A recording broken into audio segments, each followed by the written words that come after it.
సహోదరి సహోదరులు, బైబిల్ కూడా సెలవిస్తుంది, మనలో ఎవడైనా ఏ పాపము నాలో లేదు అని అన్నట్లయితే వాడు అబద్ధం ఆడుతున్నాడు. మనం పెర్ఫెక్ట్ కానే కాదు. ఈ భూమి మీద ఉన్నంత కాలము, ఈ శరీరంలో ఉన్నంత కాలము ఏదో ఒక మట్టి, లోక మాలిన్యము మనల్ని అంటుకుంటూనే ఉంటుంది. కాబట్టి ప్రతి సాయంత్రం దేవుని దగ్గరకు వచ్చి క్రీస్తు రక్తంలో మనల్ని మనం శుద్ధీకరించుకోవాలి, శుభ్రపరచుకోవాలి.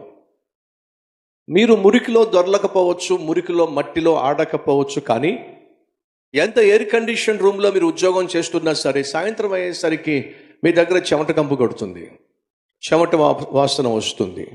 ఎలా వచ్చింది ఆ వాసన? ఎందుకు వస్తుంది తెలుసా? చెమట వాసన ఎందుకు వస్తుందంటే ఎంతో కొంత మన శరీరం మీద మురికి ఉంది అని అర్థం. మీరు ఎంత జాగ్రత్తలు తీసుకున్నా సరే, సాయంత్రం అయ్యేసరికి మీరు బస్సులో వస్తున్నప్పుడు మీ చేతిని ఇళ్ళల్లా రబ్ చేయండి.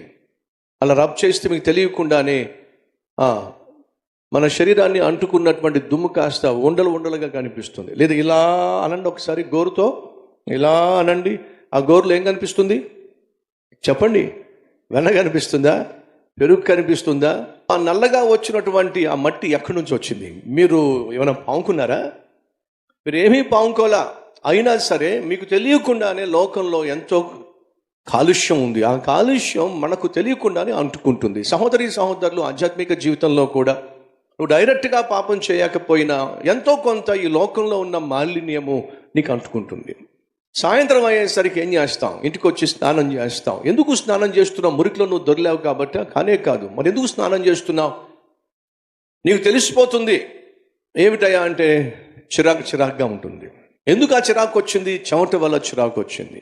ఆ చెమట ఎందుకు పట్టింది? అది సహజ లక్షణం. నీ శరీరానికి మురికి ఎలా పట్టింది? అది కూడా సహజంగా వచ్చి పడింది. నువ్వు కావాలనుకొని తెచ్చుకుంది కాదు.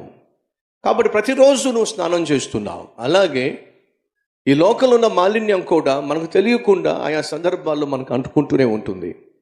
కాబట్టి ప్రతిరోజు సాయంత్రం దేవుని దగ్గరకు వచ్చి మన ప్రాణాత్మ శరీరాలను ప్రభువుకు అర్పించి క్రీస్తు రక్తంలో మనల్ని కడుక్కోవడం అత్యవసరం.